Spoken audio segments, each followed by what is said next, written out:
and welcome to the fifth and final episode of the importance of high testosterone in men. This episode will be called the ultimate supplement deep dive to raise testosterone. This video will be the most information-packed video that I've ever made on my channel.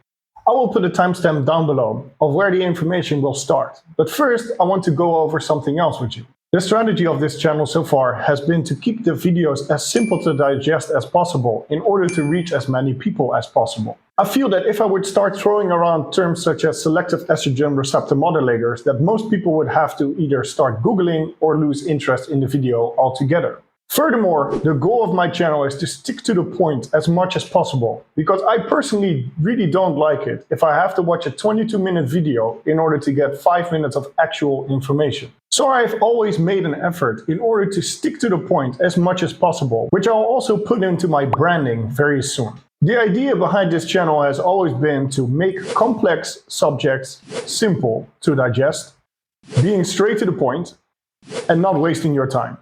The format of this video will be very different. Now please let me know if you can appreciate these kind of deep dives into subjects, or if you prefer my more basic format videos. If I would make more deep dive videos like this one, I would still try to make it as easily absorbable as possible, because I feel like not many other channels are doing this. So the first time I mention some kind of term during the video, I will explain it, and then I expect you to know what it means during the rest of the video. This will prevent you from having to do any kind of Googling, and it will be easier for you to follow along. Later on, I will further expand my script and turn it into an article, which will become the first article of a website that I'm currently working on. Alright, so let's dig into the video. After all of the lifestyle changes, which I've discussed in a previous video of this series, which are undoubtedly way more important than using supplementation, you can add the following supplements on top to further raise your levels. The supplements that I'll discuss are the ones that I've used myself. So you're gonna get a combination of the scientific literature and my own experience. First, I'll explain the different types of testosterone and what their functions are. First off, we have total testosterone. About half of it is bound to SHBG, sex hormone binding globulin, and the other half is bound to albumin. Sex hormone binding globulin is a protein that helps control the total amount of sex hormones that are actively working in your body by binding to the testosterone, no longer allowing your tissues to use the hormones. Now that I've given you the definition of sex hormone binding globulin, I'll be calling it SHBG during the rest of the video. If your SHBG gets too high, you will see a decline in muscle mass and other male characteristics. If it goes down, it will result in stronger male characteristics, but also potentially lead to excessive hair growth, acne, and whatnot. SHBG is basically like a glue. Once your testosterone sticks to it, your body can no longer use it. The other half of your testosterone is bound to albumin. This is also a protein. Both SHBG and albumin are proteins that are created in your liver. This half portion of your testosterone, bound to albumin, combined with your free testosterone, is what we call bioavailable testosterone. Unlike SHBG-bound testosterone, albumin-bound testosterone is weaker bound. This means that later down the road, your body is actually able to use it at some point. Next up, free testosterone. Free testosterone is about 2% of your total testosterone and is crucial for the development of male sexual characteristics, such as facial hair, the tonality of your voice, and your reproductive system, but also the maintenance of muscle mass and strength, bone density, and your physical and mental health. And then last, but certainly not least, dihydrotestosterone, DHT. DHT is a more potent version of testosterone produced from testosterone through a process called 5-alpha reductase. However, in this video we will not be covering DHT extensively, but it's still an important steroid hormone to mention. First up, Tongkat Ali. Tongkat Ali lowers SHBG, which results in more free testosterone. Additionally, it also raises your total testosterone. People using Tongkat Ali at a dose of 400 milligrams per day often report an increase in their libido. I personally have used a dose of 800 milligrams per day for multiple months on end without any adverse side effects. Now I'll explain you the other mechanisms through which Tongkat Ali raises your testosterone. Tongkat Ali has been found to stimulate the production of luteinizing hormone. which is the hormone that stimulates the production of testosterone in your testes. During the rest of the video, I will be referring to luteinizing hormone simply as LH. Tongkat Ali increases the activity of your androgen receptors, which are receptors found in your body with the function to bind to androgenic hormones such as testosterone. By doing so, we increase the sensitivity of our body to such hormones, which makes us more susceptible to the effects of them, such as muscle growth, bone density, and more. Let's move on to the following supplement. Vitamin D. More like a hormone than an actual vitamin, even though it's called a vitamin. Just like Tongkat Ali, it raises your testosterone through raising your LH. Vitamin D lowers the activity of aromatase that converts testosterone into estrogen, resulting in more bioavailable testosterone.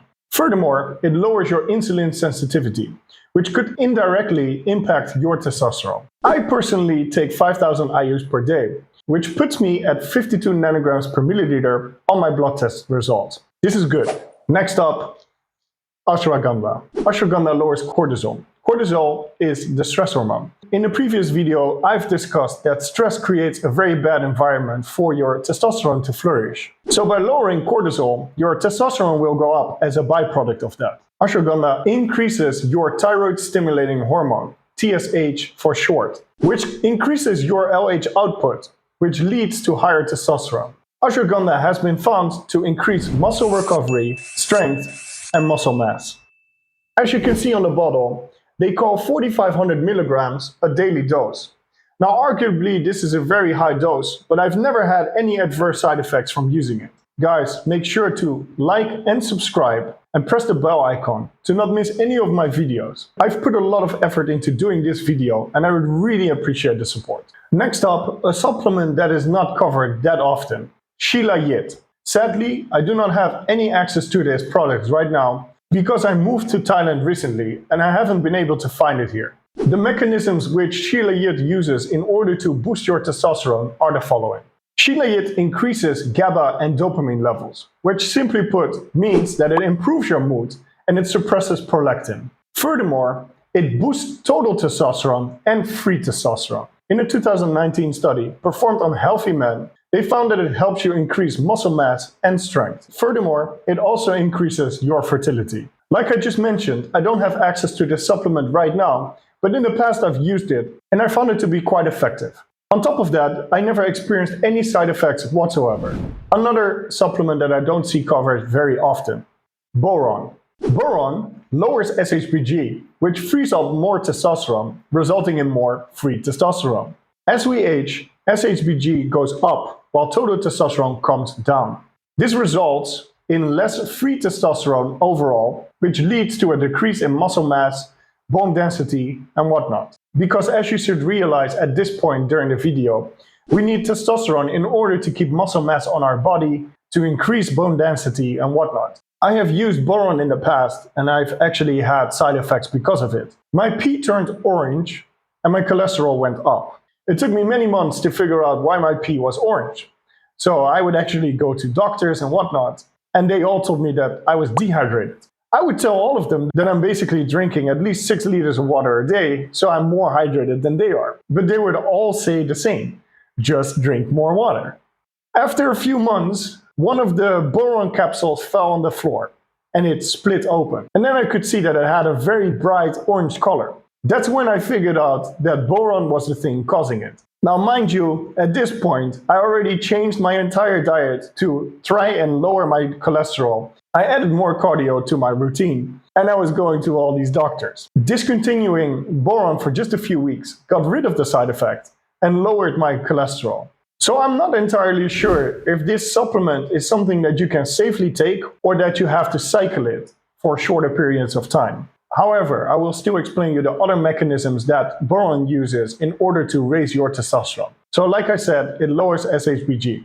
Furthermore, it also lowers estrogen. A study found that it raises vitamin D by about 20% after using it for just 4 weeks. That same study showed that it raises your free testosterone by 29% in the same 4-week period. And last but not least, they found that it increases your DHEA by 50%. Consider leaving a comment down below to recommend a video topic that you would like me to discuss or anything else. I try to reply to every single comment out there.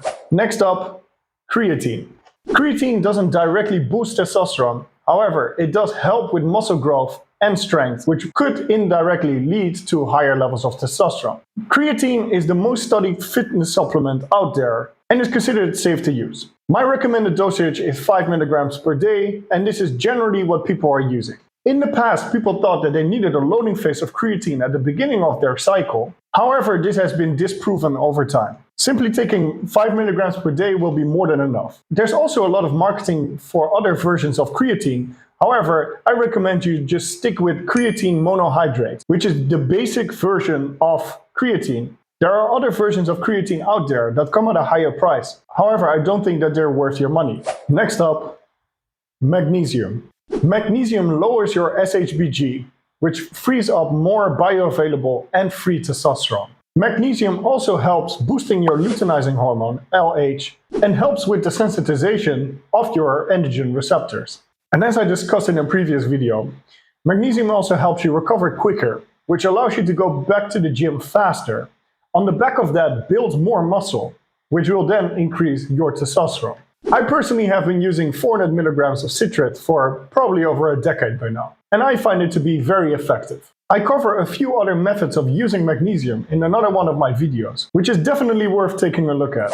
Next up, zinc. Zinc inhibits the activity of aromatase, which will result in more bioavailable testosterone. It also helps with the production of LH, which could result in higher levels of testosterone. And just like a few of the other supplements that I've just covered, it also helps sensitize the androgen receptors in your body. With zinc, I am using citrate, and I've been using 50 milligrams per day. Please consider subscribing or sharing it to a friend if you got any value from this video. As my pee suddenly turned yellow, purple. What? Orange. Yeah, me, no. It increases me, dude.